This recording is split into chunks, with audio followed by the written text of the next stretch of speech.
श्री परमात्मने नमः। कार्तिक मास महात्म्य दूसरा अध्याय गुणवती की कथा। भगवान श्री कृष्ण ने कहा, हे देवी, गुणवती अपने पिता व पति को राक्षस के द्वारा मारे जाने का समाचार सुनकर बड़ा विलाप करने लगी। हा नाथ, हा पिता, मुझको त्याग कर तुम कहाँ चले गए? मैं अकेली कन्या हूँ, तुम्हारे बिना अब मैं क्या करूँ? अब मेरे जीवन में भोजन वस्त्र आदि की व्यवस्था कौन करेगा? घर में स्नेह पूर्वक मेरा पालन पोषण कौन करेगा? मैं कुछ नहीं कर सकती। मुझ विधवा की रक्षा कौन करेगा? मैं कहाँ जाऊँ, कहाँ रहूँ?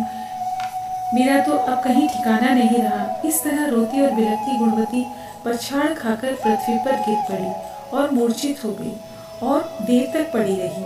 फिर जब होश आया तो पूर्वत अत्यंत करुण विलाप कर शोक सागर में डूब गई।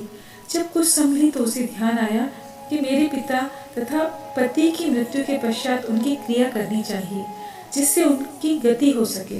अतः उसने अपने घर की सारी वस्तुएं बेच दी। उनके बेचने से जो पैसे उसे मिले, उसने अपने पिता और पति की श्राद्ध आदि क्रिया की। फिर वह उसी नगर में रहती हुई भगवान विष्णु की भक्ति में आठों पहर रहने लगी।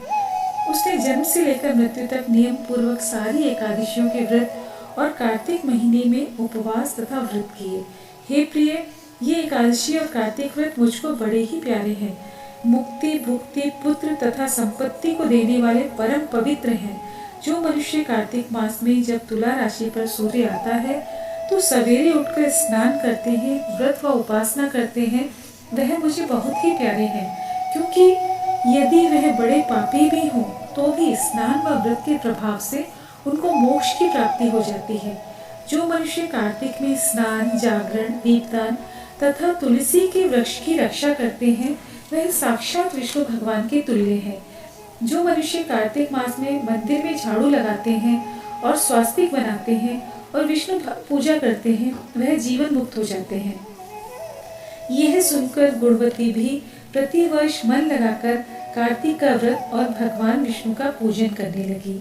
हे प्रिय, एक बार वह ज्वरग्रस्त थी और दुबली हो गई थी। फिर भी किसी न किसी प्रकार गंगा स्नान के लिए चली गई। गंगा पर पहुंची, किंतु शीत के मारे वह बुरी तरह से कांप रही थी। वह एकदम शिथिल हो गई।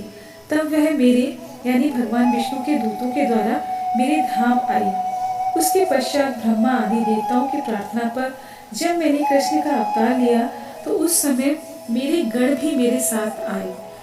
वह सब इस पृथ्वी पर यादव बने। तुम्हारे पिता, जो कि पूर्व जन्म में देव शर्मा थे, इस समय त्राजित है। पूर्व जन्म में चंद्र शर्मा, जो तुम्हारा पति था, वह आकू है। और हे भामिनी, तू ही वह गुणवती है।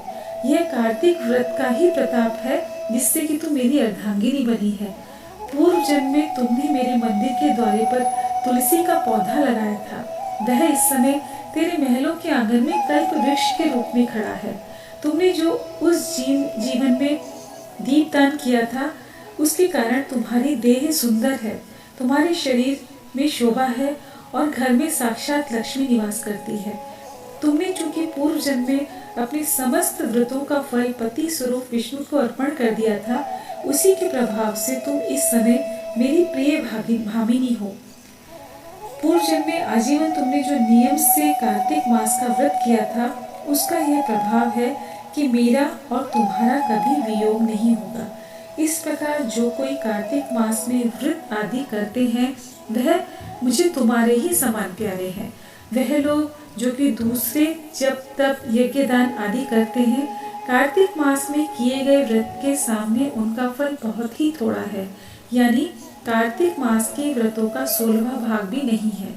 इस तरह से सत्यभामा भगवान श्री कृष्ण जी महाराज से अपने पूर्व जन्म के पुण्य का प्रभाव सुनकर अति प्रसन्न हुई। नमो नारायणाय।